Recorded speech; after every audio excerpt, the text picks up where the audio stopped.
इस वीडियो को देखने वाले कितने लोग हैं जो 10 साल, 12 साल या 15 साल से पढ़ाई करते आ रहे हैं लेकिन फिर भी सफल नहीं हो पाते। और सफल क्यों नहीं हो पाते वो आपको इस वीडियो के लास्ट में समझ में आ जाएगा। उस चीज़ को जान लोगे तो आपका अभी इसी वक्त से ही पढ़ाई करने का नज़रिया बदल जाएगा और लाइफ में कुछ भी हासिल कर लोगे। एक बाप अपने बेटे को हमेशा पढ़ाई करने के लिए बोलता था। बेटे का बिल्कुल मन नहीं करता था पढ़ाई करने को। बेटा परेशान था, क्या करूं?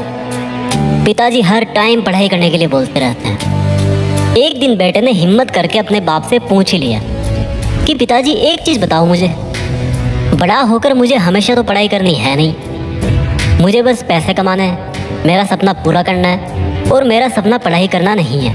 मैं तो कुछ और करना चाहता हूँ, डांस सीखना चाहता हूँ, म्यूजिक सीखना चाहता हूँ, दुनिया घूमना चाहता हूँ। इसलिए पिताजी मुझे ये समझ में नहीं आता कि आप मुझे बार बार मेरे सपनों को ना समझकर पढ़ने के लिए क्यों बोलते हो।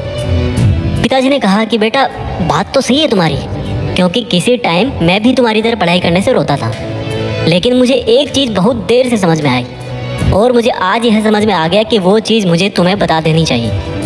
बेटे ने पूछा क्या?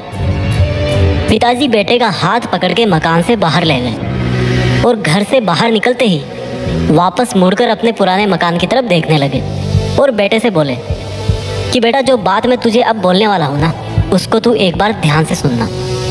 ये जो अपना पुराना मकान दिख रहा है ना, एक बार ये सोचना कि ये पुराना मकान नहीं, इसकी जगह पे एक बहुत मंजिलों वाली इमारत है और उस इमारत की हर मंजिल, हर फ्लोर वैसे ही है जैसे तेरे सपने हैं, पैसे कमाना, दुनिया घूमना वगैरह वगैरह। और तेरा ध्यान भी इन्हीं ऊंची ऊंची मंजिलों पर है। पर ये बता, इतनी बड़ी बिल्डिंग खड़ी किस पे करेगा?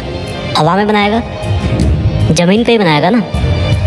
और जब ज़मीन पे बनाएगा तो सबसे पहले तुझे नींव भरनी पड़ेगी। जितनी मजबूत तेरी नींव होगी उतनी ही बड़ी बिल्डिंग तू बना पाएगा। सपनों वाली फ्लोर तो उसके बाद बनेगी। और अगर तू यह बोले कि मुझे तो सिर्फ मकान से मतलब है, मैं नींव क्यों भरूंगा, तो ऐसे कैसे बिल्डिंग बनेगी?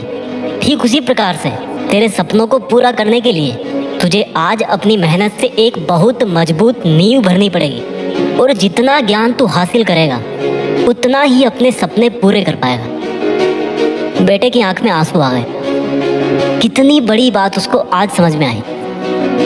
जिस पढ़ाई को वो बोझ समझता था, अपने सपनों की रुकावट समझता था, वह तो एक रास्ता निकला। इसके बाद उस लड़के ने बहुत मेहनत करी और समय बीतने के बाद ना केवल अपने सपने हासिल किए बल्कि अपने पुराने घर की जगह नया घर भी बनवा दिया। आपने भी पढ़ाई के लिए इतने मोटिवेशनल वीडियो देख डाले, लेकिन जिस काम के लिए मोटिवेशनल वीडियो देखा वो ही नहीं कर पाए। आज मैं आपको एक कड़वा सच बोलने वाला हूँ। अगर आपको पढ़ाई करने के लिए या कोई काम करने के लिए कोई मोटिवेशनल वीडियो देखने की ज़रूरत पड़ती है तो पढ़ाई और आपका वो काम आपकी इच्छा नहीं बल्कि आपकी मजबूरी है। इसलिए पढ़ाई का राज जानो, उसको खुद की इच्छा बनाओ, उठो और मेहनत करो। देश में अपना नहीं बल्कि दुनिया में देश का नाम करो। जय हिंद, वंदे मातरम।